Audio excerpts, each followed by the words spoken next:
Economic Forum founder and world's #1 Dr. Strangelove impersonator, Klaus Schwab, asked his fellow globalists a question during a recent summit about the stumbling blocks that are preventing their beneficent, all-loving Great Reset agenda from coming to fruition, which fact-checkers have graciously reassured us has absolutely nothing whatsoever to do with a secret plan by powerful technocrats to make themselves more powerful. And what possible reason could we have to doubt their sincerity? But answering Schwab's question, this was the response from one of the panelists. At Davos a few years ago, the Edelman survey showed us that the good news is the elite across the world trust each other more and more.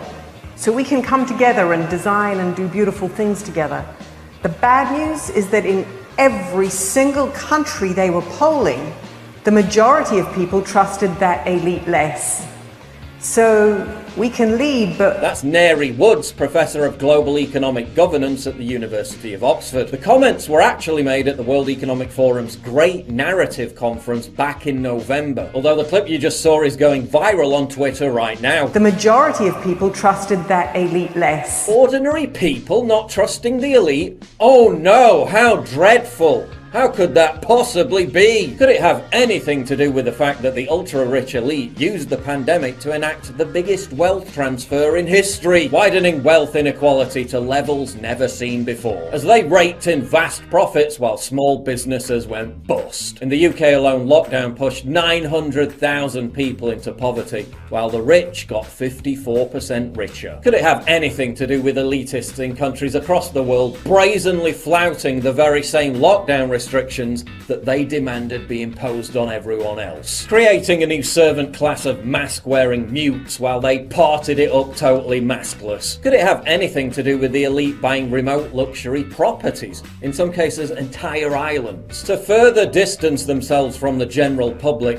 while we were told we weren't allowed to leave our tiny houses and apartments? Could it have anything to do with the elite pressuring big tech to smear, silence and deplatform prominent people who question the corona narrative? Could it have anything to do with elitists laboriously lecturing us about our living standards, energy consumption and travel habits, after having arrived to do so on fleets of CO2 spewing private jets? Could it have anything to do with those who ask such questions being belittled, demonized and treated like trash? Also, referring to yourselves as the elite sounds pretty weird. The elite. Sounds like something a creepy aristocratic bad guy in an old Bond movie would say. And maybe, just maybe, that's why people don't trust you. It's a big club, and you ain't in it.